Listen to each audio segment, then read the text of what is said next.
بسم اللہ الرحمن الرحیم۔ حضرت ابی بن کعب رضی اللہ عنہ سے روایت ہے کہ رسول اللہ صلی اللہ علیہ وآلہ وسلم نے ارشاد فرمایا، ہوا کو گالی نہ دو، جب تم ناپسندیدہ ہوا دیکھو تو یہ دعا پڑھو، اللہم انا نسألک من خیر ہذہ الریح وخیر ما فیہا وخیر ما امرت به ونعوذ بک من شر هذه الریح وشر ما فیها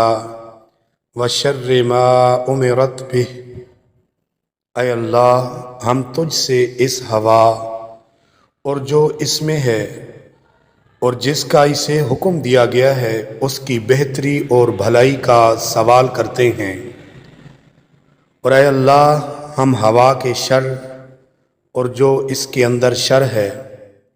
اور جس شر کا اسے حکم دیا گیا ہے اس سے تیری پناہ مانگتے ہیں۔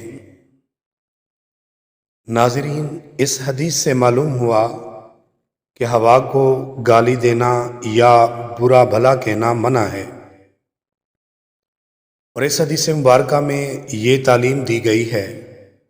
کہ جب انسان کو کوئی ناپسندیدہ اور ناخوشگوار چیز نظر آئے تو مفید چیز کی دعا کرنی چاہیے،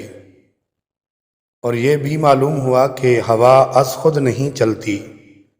بلکہ یہ اللہ تعالیٰ کے حکم سے چلتی ہے اور اسی کی پابند ہے۔ نیز ہوا کو کبھی بھلائی کا اور کبھی نقصان کا حکم بھی ہوتا ہے۔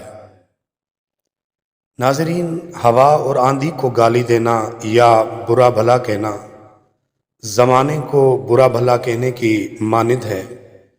جو کہ اللہ تعالیٰ کو ایذا پہنچانے کے مترادف ہے، کیونکہ ہوائیں اور آندھیاں اسی کے حکم سے چلتی ہیں۔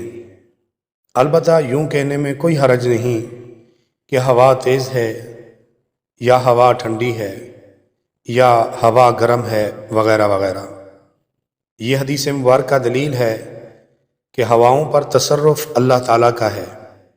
اور یہ اسی کے حکم کی تابع ہیں، وہ انہیں جیسے اور جدھر چاہے چلاتا ہے اور جدھر چاہے موڑ دیتا ہے۔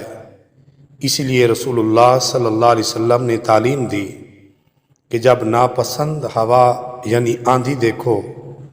تو یہ دعا مذکورہ بالا پڑھا کرو۔